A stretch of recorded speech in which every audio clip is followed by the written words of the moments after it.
Hello, kumusta? Good day sa inyong lahat. Anyway, medyo tawang-tawa ako dahil katatapos ko lang kinausap yung isa nating kaibigan. Nakalimutan ko yung kanyang pangalan. Yes, nag-chat sa akin.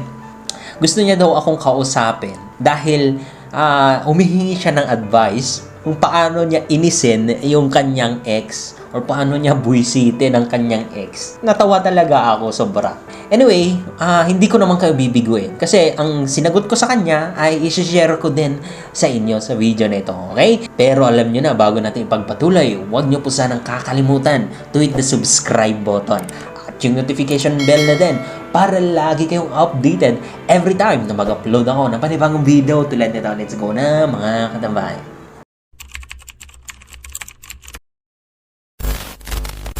Naintindihan ko kayo mga kaibigan, lalong-lalo na kung fresh yung sugat, yung kabe-break nyo pa lang, galit na galit kayo sa kanya, pero sa kabila nun, gusto nyo naman siyang bumalik sa buhay nyo.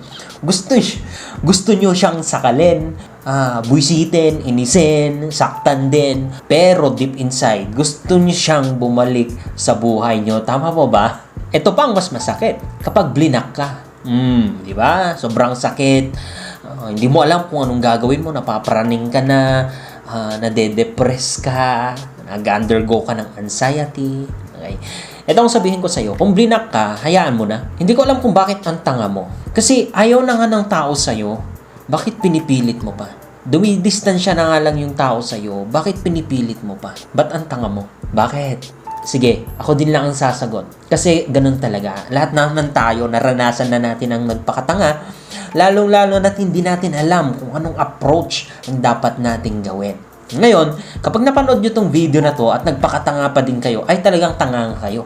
Ito lang ang may-advise ko sa maganyan. Actually, itong sasabihin ko na gawin mo ay hindi naman rekta na inisin talaga siya. Kumbaga, gagawin mo lang ito para sa'yo, pero ang magiging resulta, magiging bunga nito ay mainis yung ex mo. Mabibisit yung ex mo. At napakalaki pa yung chance na babalikan ka. Bago natin ipagpatuloy ang ating kwentuhan, tanong ko lang, bakit baliktad yung damit ko? Sinong buwan? Ano ba yan? Teka lang, balita ko. Alam mo, naiintindihan kita sa situation mo ngayon. Real to. Totoo to. Naiintindihan kita. Sa totoo lang. Tama.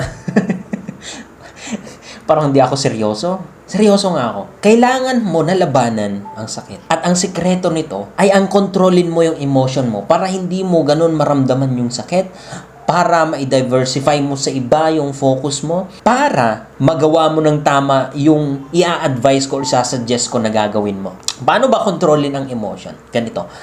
Dapat magkaroon ka ng strong mentality or strong personality. Like this, kung ayaw niya sa akin, so what? Ako to. May value ako. Kung ayaw mo sa akin, sige, palalayain kita. Maybe you're not the right person for me. Merong mas may deserve ng pagmamahal ko. Nagigets mo na? Kung ganyan ka mag-isip, na yung hindi ka naghahabol kapag lumayo siya sa'yo, or hindi ka nagmamakaawa, or hindi mo siya kinukulit, blinak ka na nga lang, gagawa ka pa ng iba mong Facebook account para lang i-chat siya, or bibili ka ng bago mong SIM para matawagan lang siya. Napaka-desperada ng mga moves na yan. At alam kong nagawa nyo na, well, hindi ko kayo sinisisi. Okay lang yung mga bagay na yan. Pero ngayon, alam nyo na, natuto na kayo, wag na wag niyong gagawin yan. Hindi babalik yung ex nyo kapag ginagawa nyo yan. Hayaan nyo na mag-reach out siya. Kung nagpapabebe lang siya, i-block ka or inaaway ka, tapos i-block ka para mag-expect siya na habulin ka, well, turuan mo ng leksyon. Hindi na siya bata. You need to get matured. Pakita mo sa kanya, pamukha mo sa kanya that he needs to get matured. Maturityness. Paano ba yung sentence na yun? Sige, sabihin ko na kung anong isasuggest ko kasi alam kong nabibisit. Nainis na rin kayo sa akin, ang tagal-tagal kong sabihin. Okay, ganito. Be happy. Piliin mo palaging magiging masaya. Alam mo, ang isang nakakainis, nakakabwisit. Kapag ikaw ay nakikita mo yung ex mo na masaya. Diba? Naranasan mo ba? Ngayon pa lang brinake ka, tapos nakikita mo na ang gaganda ng pinopost niya, ang saya-saya nila, or nakikita mo siya personally, ang saya-saya nila, di ba? Nabibisit ka, naiinis ka. Mas lalong bumababa yung self-esteem mo. Mas lalong bumababa yung self-confidence mo. At ang tendency nito, hahabulin mo siya. Bakit? You need validation. You need confirmation. Kailangan mo ng someone na magbibigay sa'yo ng confidence. Tama? Kapag nakikita mo siya na masaya siya, ngayon, gawin mo sa sarili mo. Alam ko na naman, naiintindihan na naman kita. Paano naman yan Siya nga yung nagbibigay ng kaligayahan sa buhay ko. Siya na nga lang ang dahilan kung bakit nagiging masaya ako araw-araw. Well, sana alisin mo na yung mindset mo na yan. Sa ex mo man or sa darating na bago mong relasyon, ay never ever mo na i-depend sa kanila ang kasiyahan mo. Kasi kung sa kanya lang nakadepende, sa kanya lang yung source ng kaligayahan mo, ibig sabihin, siya ba yung Diyos mo?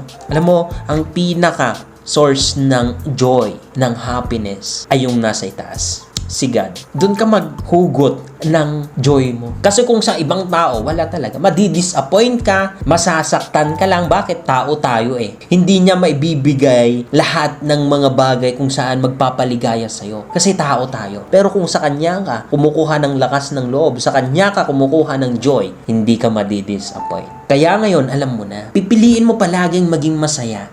I-enjoy mo. Alam kong mahirap. Kaya nga sabi ko, lagi mong pipiliin. Kasi sometimes, babalik na naman yung mga sakit. Lalong-lalo na kung nasa kwarto ka, lalong-lalo na kung nag-iisa ka, lalong-lalo na kung wala kang pinagsisharean ng nararamdaman mo, babalik at babalik yung sakit. Pero, kaya ko nga sinabi na lagi mong pipiliin ang maging masaya.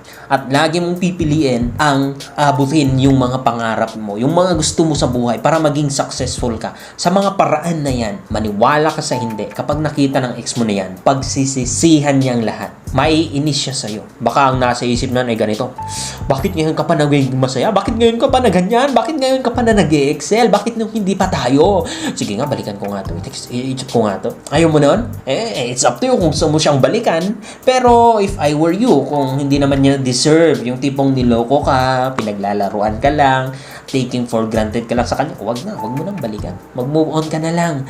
Alam kong mas may deserve ng pagmamahal mo. Merong mas better na nakalaan ni God para sa'yo. Okay? Once again, lagi mo pipiliin ang maging masaya. That's it for today's video. At kung nagustuhan nyo, huwag nyo kakalimutan, bigyan ako ng thumbs up. Maraming salamat. Ingat po kayo palagi and God bless.